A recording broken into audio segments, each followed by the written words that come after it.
Well, Parliament returns to Canberra this week after a period of mourning for the late Queen Elizabeth II. We're expecting to see the National Integrity Commission front and centre in all its forms and in all its formats. Every party and every crossbencher seems to have a different view. One thing you can bank on, though, is a commission with more tentacles than the New South Wales ICAC, and based on its record, that cannot be a good thing. Meanwhile, as the Attorney-General Mark Dreyfus orchestrates the integrity debate, he's got an integrity issue of his own to deal with at the moment. The opposition alleges that the Attorney-General's own super fund has legal connections which may constitute a breach of the ministerial code. Shadow Government Services Minister Paul Fletcher joins me now to discuss this and more. Thank you very much for coming in. Good to be with you, Chris. Before we get to this week's prime issue in the Parliament, just on Optus, you're a former communications minister. This has mammoth ramifications and must have damaged the trust customers have in companies who store our private information.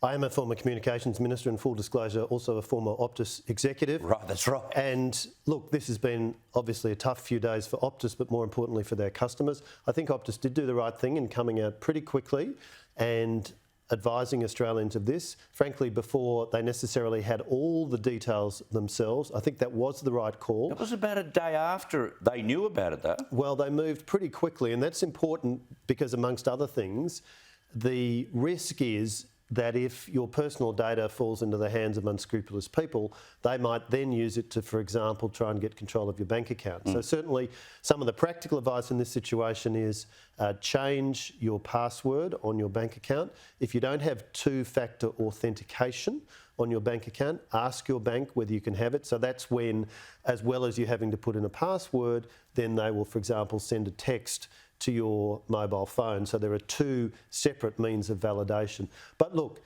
yes, these issues are always difficult, and as I understand it, Optus is working with the Australian Signals Directorate, with the Australian Cyber Security Centre and other relevant government organisations.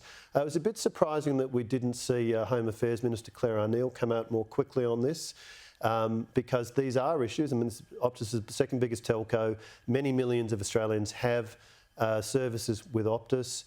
So I think Mark Dreyfus is trying to get a meeting with Optus sometime earlier in the week. He's got integrity issues to deal with as well. But just back on Optus again, though, they could have some real legal ramifications heading their way, because when you think about it, we've got the ABC, we've also got Jeremy Kirk, an internet IT security expert who's been in contact with a hacker who says he's from the inside.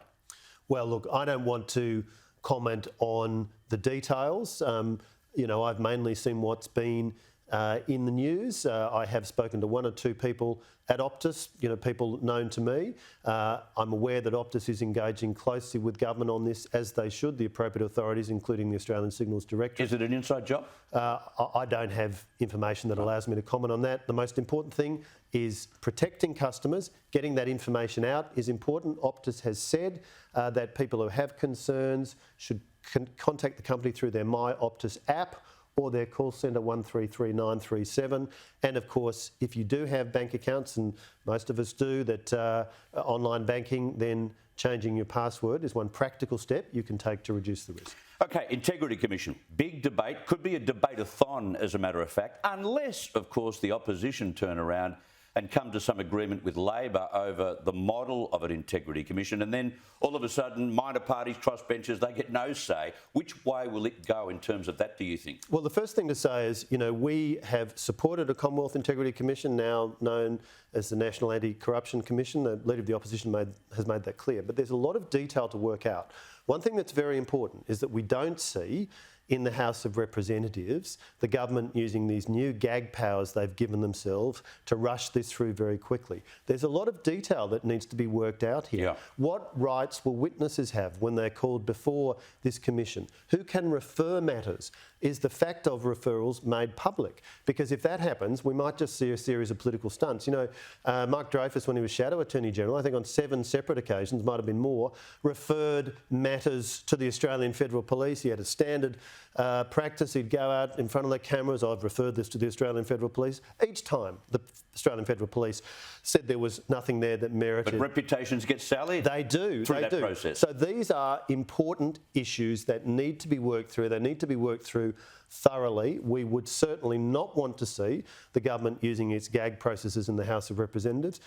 And bear in mind, we're only going to see the legislation this week. So, you know, for all of Labor's huffing and puffing on this, throughout all of the last term, they only had a few short words. They didn't have the detail. This will be the first time we'll see the detail. There's a lot that needs to be worked through because reputations can be destroyed. People have committed suicide because of the way they've been dealt with by these commissions in states like Victoria and South Australia. Okay. Yes, we must have mechanisms to deal with corruption, but there's a lot of factors to balance up here. And then the Attorney General is balancing something else, which is something that the opposition, you've alleged, is a breach of the ministerial code, a connection between his super fund and legal connections.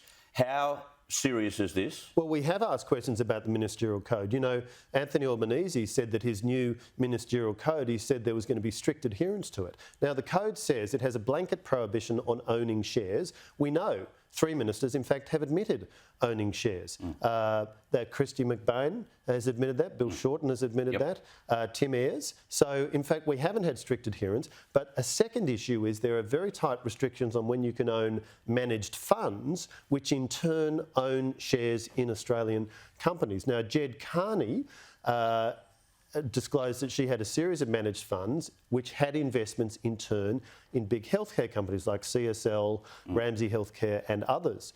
We asked a question about that on the last day of question time a week or so ago, and the Prime Minister said, the Assistant Minister has divested herself of these shareholdings. Now, just the night before, Mark Butler, Health Minister, had been on Sky defending Jed Carney holding those managed funds. So what's Mark Dreyfus got to do here? Well, he owns a series of managed funds that he's disclosed, which in turn own shares in Australian companies. One we pointed out was Omni Bridgeway, a listed litigation funder. So the question is, the Prime Minister tells us there's going to be strict adherence with his ministerial code. The code says that if a minister owns a fund and the fund owns shares, and those shares in those funds, that fund invests to any significant extent in a company which might give rise to a perception of a conflict of interest, the minister needs to notify the Prime Minister and, if requested, divest. Now, we want to understand what's going on here. Mr Albanese has said that there's going to be strict adherence with his code. We haven't seen that so far. All right, Paul Fletcher, thank you very much for coming in. Thanks, Chris.